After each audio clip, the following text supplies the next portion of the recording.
Hi. Okay. This is finished.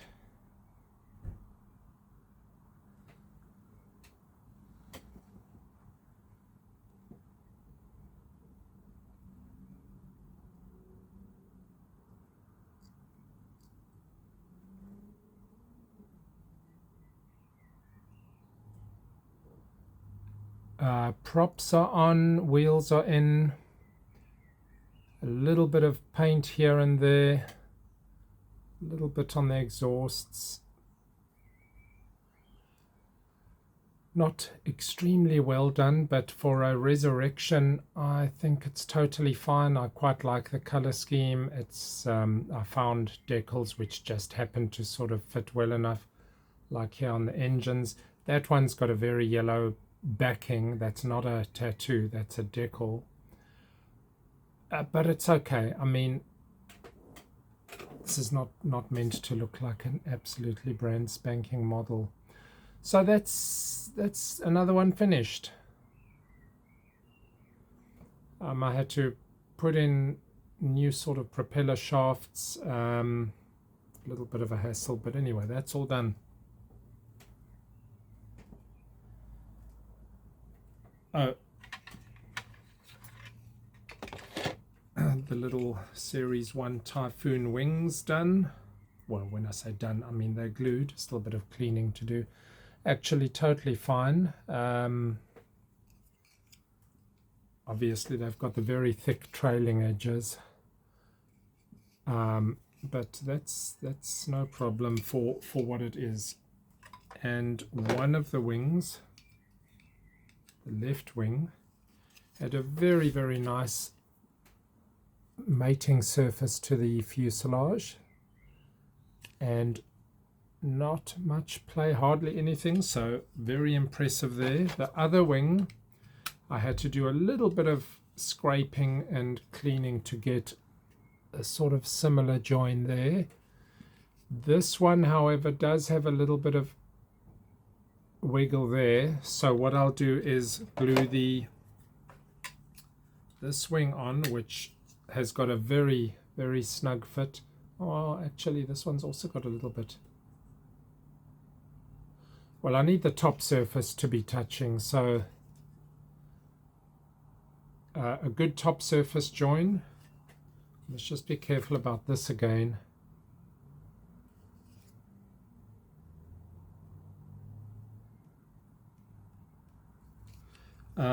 Just choose the nicest position for the best wing, and then the other wing sort of just sit and judge it and get the alignment and symmetry good. The P-47 wings also glued and no problem. Little bit of cleaning and then they can go on. The undercarriage doors, though, are not supplied in a manner that can actually be closed, which I'm still pondering then exactly what to do about that, because I don't want undercarriage down on this one, because the undercarriage is pretty awful. Now, one of you was mentioning about the earliest of the jets, at least the more common early US production jet, and I did have this one, if you'll remember. I've spoken about this one a little while back, but it was missing the canopy, was it? So this one had the, oh, I forgot about that, it has this nice cockpit, so that's a very nice addition, but no canopy. That nice engine, so actually quite a good kit. I can't remember if everything was sort of straight and organized on this one. That looks good. That looks good. Good. Good.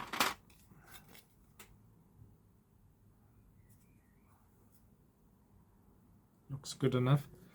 So a real pity that the canopy is missing, but it's, of all the parts to try and recreate. It's not the worst. So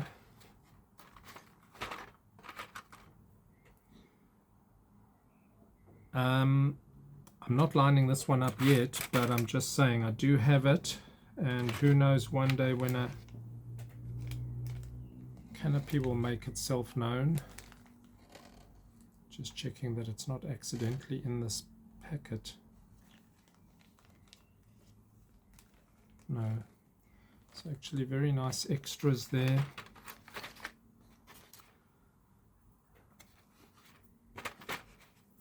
So when I tackle the Thunder Streak, I can actually also put this one next to it. Oh, where's the decals for this? Did I put them inside?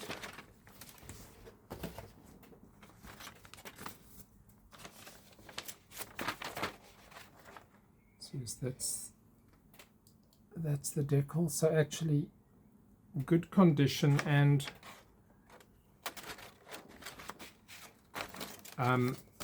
can be done into the very nice US scheme there. But the Thunder Streak does not have a good decal set. Now you'll remember one of the things that I said is I don't often pin myself to a specific scheme, and even with the Thunder Streak I'm not pinning myself to a specific one, but at least I want an early US one, or at least a US one in service. It's not to say early, but I don't have that, and I don't want to put second-rate decals onto it like what you get in the other Hobby Boss kit, which I was pondering to buy just for the decals. So I had a look on what's it called, the decal. Oh man, my memory of these things. The decal company that supplies a lot of those decals, I looked to see if you can actually get from them, but you can't. They sort of supply in bulk, and they really only do business to business. So that's out. So it looks like, oh, one of you did mention if I can get hold of the Italeri kit. So yes, that's the goal. Wait for an Italeri kit, because actually they supply enough good multiple schemes in that one. Because if I get the Italeri kit, then I've solved the kinetic kit's missing decals, and I can build the Italeri kit. So I guess that's what I'm waiting for. Okay, now coming up on, this is now not next restoration, but this is next completions. We've got the Hampden. Now what you're seeing here is not a complete color scheme, or even intended to be complete. What this was up to this point is sort of draft mode, if you want to call it that. Sort of testing what this coloration would look like, giving a bit of a rustic appeal to the thing, which I want. But there's still a lot of work there. We've got this one, which has got virtually no paint on it. The Hudson, which, what is that? So that needs paint scheme, undercarriage, props, masking, and canopy lines on there, which they are ever so slightly present. So this one is, I'm tempted to say slightly easier than the Hampden. And I've got another Hampden as well, which was intended to be a little bit of a fresher scheme. This one I haven't even decided on a scheme yet, but I guess it's the camouflage. Although did we talk about doing this one in civil? I can't remember. Actually might look quite nice in civil, to be honest, since I've removed the turret, even though it's still got the front glass. What do you think? Civil? But it'll look a little bit bland though. but we can do it. I certainly don't mind. This one will be military, obviously. Props, wheels, and really getting a nice character paint scheme all over. And then we've got that one, which is the easiest of the lot. So that's got canopy, nose, engines, cowlings, but undercarriage is up. But it's a much simpler job to finish that one. So what I'll say is I'll do this one next, but you can vote between these two. And whether you think that should be military.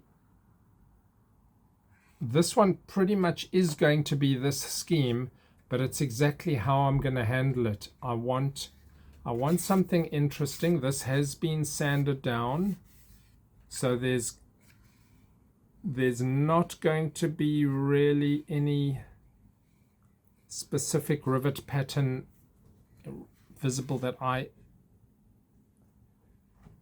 imagine. This is going to be a little bit more of a cleaner surface. This one has got all of its, well, except for the outer on that. On the outboard, because there was pretty nasty marking, I sanded both of those. And I can sand the entire wing after a bit of spraying. So we can try and achieve what I was trying to do on the Lightning. And this is silver plastic, so it could shine through.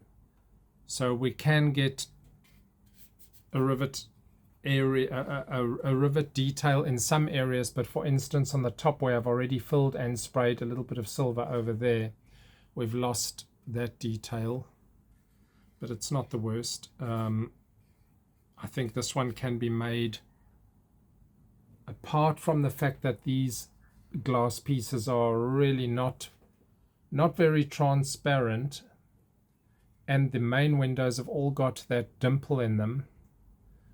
I think it can still actually be made into a very, very nice finish. And I sort of like it without that rear turret. So you've got the choice of that or the Hampden. I'm thinking that Hudson is going to be the nicer one to do. But this is sort of also quite unique. Anyway, we'll get to it. If we don't do one first, we'll get to the other one soon enough.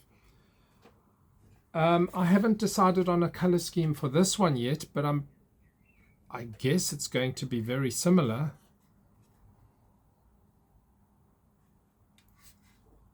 So I'll have to browse a few schemes, and the decals that I use, I guess, will just be box decals. I might have been pondering doing this without the props on, so that they sort of like spinning mode, since it was in flight and it's going to get hung from the ceiling. Now I do like to try and get a little bit of an interesting effect on my models, even if it's a slight new trial of something different. So where this one doesn't have the rivets, I do try and ponder what could I do with the paint scheme that's a little bit different to other models. The sanding effect is already a bit of a variation. You can bring out a couple of interesting schemes using the sanding effect, but I need to think what this could do. I mean, the one option is very heavily weathered versus a cleaner scheme.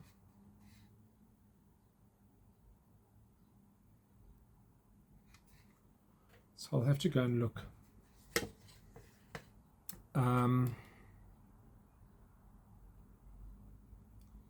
don't quite think this not a chipping effect. I don't think that really works on a chipping effect. I'm thinking more faded and semi-patchy, touched up and things like that.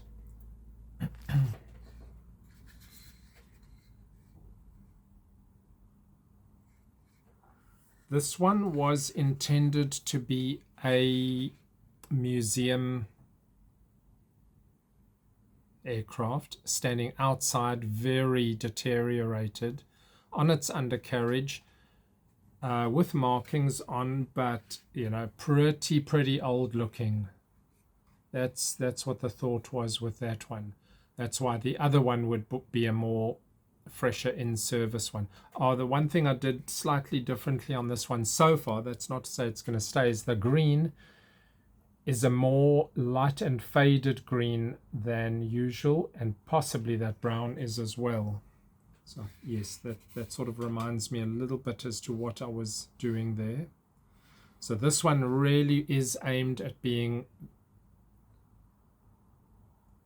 an aircraft which is being viewed today standing outside, you know, 80 years after the war, but in even worse condition than the actual one that is standing outside in Canada, which is definitely not in that bad a condition.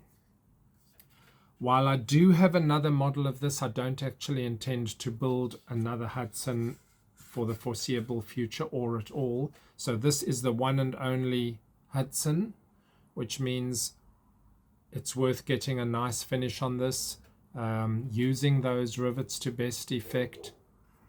I've done a nice enough airframe build, even if I haven't done a nice enough window correction. I have masked the windows before putting them in, I think, with masking fluid. So while you can't actually see it, they've all got masking fluid on, except for all of the front and the main. So the main needs thin line. Well, I need to get the panels, but that might be very difficult. I need to think about that. The alternative is just to mask the entire canopy and then apply thin tape on afterwards to look like the canopy lines. Yes, there was quite a lot of sanding on this nose section to get it reasonable, with the unfortunate that little top one really just didn't seat well. But it's okay. I mean, I don't expect everything to go perfectly with this.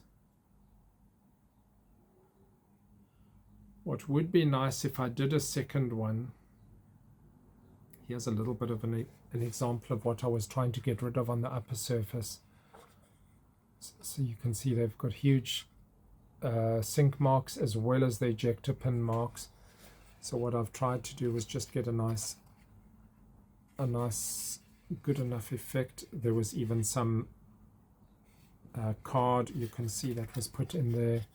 So the ailerons were pretty bad. You see that card layer in there, plastic card, as well as there, quite thick, like a good millimeter, just to get a nice even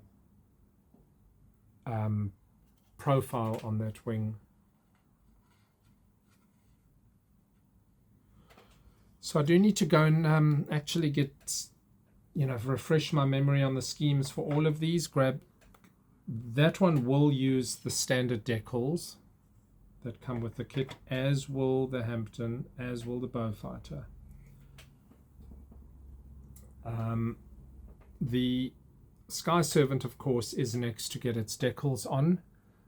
We'll see how that turns out. This is sort of really, while I'd found the stripes and the odd items that in fact, I think that one is from the Sky Servant basic scheme. So I want the Sky Servant to look a little bit more custom, but a lot of the rest was just see what looks interesting and a little bit different. That's the one tattoo that's on there. But I think that's good enough. I think that's quite a sort of refurbishment compared to what it was. I don't really know if I have a lot of other